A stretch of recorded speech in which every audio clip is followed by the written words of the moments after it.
Hi friends, நான் உங்கள் Surender. I'm so happy. இன்றைக்கி என் டீமில் இருக்கக்கூடிய டாப் லேயர் லீடர்ஸை மீட் பண்ண போகிறேன். ஸோ அப்படியே கிளம்பி போயிட்டுருக்கும் போது பழைய தாட்லாம் எனக்குள்ளே வர ஆரம்பிச்சிருச்சு. ஏன் அப்படின்னா, வாழ்க்கையில் பிஇ முடிச்சுட்டு ஒரு கம்பெனியில் ஒர்க் பண்ணும்போது லைஃப் எதை நோக்கி போகுதுன்னு தெரியாமல் வாழ்க்கையில் பிஸ்னஸ் பண்ணணுன்ற ஆசை நிறைய இருந்துச்சு. பட் ஆனால் அதற்கான பணமோ இல்லை அதற்கான பேக்ரவுண்டோ இல்லாதப்ப நான் தேடிக்கிட்டு இருக்கும்போது எனக்கு இந்த மார்க்கெட்டிங் துறை, நெட்வொர்க் மார்க்கெட்டிங் வாய்ப்பாக கிடச்சிச்சு. அந்த வாய்ப்பை என்னை சுற்றி இருக்க மக்கள்கிட்ட சொல்லும் போது என் ஃப்ரெண்ட்ஸும் என்னை சுற்றி இருக்க ஒரு நபர் கூட அக்செப்ட் பண்ணலை. பட் ஆனால் நான் ஸ்டாப் ஆகாமல் கீப் ஆன் மூவிங்லேயே தேடிக்கிட்டு இருந்தேன் எனக்கான மக்களை.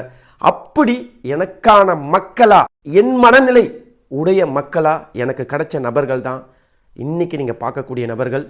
ஸோ தமிழ்நாட்டில் வெவ்வேறு டிஸ்ட்ரிக்டில் இருந்து வந்திருக்காங்க. ஸோ இவங்களும் என்ன மாதிரி ஒரு மிடில் கிளாஸ் ஃபேமிலியிலேருந்து வாழ்க்கையில் ஏதாவது ஒரு விஷயத்தை சாதிக்கணும்னு சொல்லி என் கூட இணைந்து இன்றைக்கி இந்த பிஸ்னஸை சூப்பராக பண்ணிக்கிட்டு இருக்கக்கூடிய மக்கள். ஸோ நாங்கள் என்ன பண்ணுறோம் அப்படின்னா, நாங்கள் எல்லாருமே இணைந்து மார்க்கெட்டிங் பண்ணிக்கிட்டு இருக்கோம். ஸோ இதுக்கு ஆஃபீஸோ இன்வெஸ்ட்மெண்ட்டோ தேவையில்லை. ஆனால் தமிழ்நாடு ஃபுல்லாக சூப்பராக சக்ஸஸ்ஃபுல்லாக பண்ணிக்கிட்டு இருக்கோம். ஸோ என்ன மாதிரி பார்ட் டைமில் இந்த பிஸ்னஸ் எடுத்து லைஃப் டைமாக மாற்றின நபர்கள் தான் இன்றைக்கி நான் மீட் பண்ண போகிறேன். இவங்க தான் என்னோட top layer leaders. So monthly once இவங்களை மீட் பண்ணி இவங்க கூட நிறைய டிஸ்கஷன் பண்ணுவேன். தென் நெக்ஸ்ட்டு டெப்த்து வரைக்கும் இறங்கி ஒவ்வொரு லீடர்ஸ்க்கும் தேவையான சப்போர்ட்டை கண்டிப்பாக எங்கள் கூட இணையக்கூடிய ஒவ்வொரு நபருக்கும் நாங்கள் பண்ணுவோம். ஸோ அது மூலயமா எங்கள் கூட இணையக்கூடிய சாதாரண நபர் கூட வாழ்க்கையில் மிகப்பெரிய அளவுக்கு அவங்க வாழ்க்கையை நெக்ஸ்ட் லெவல் கொண்டு போயிட்டுருக்காங்க. ஸோ அதுக்கான ட்ரைனிங், மீட்டிங்ஸ் எல்லாமே நாங்கள் ப்ரொவைட் பண்ணிகிட்ருக்கோம்.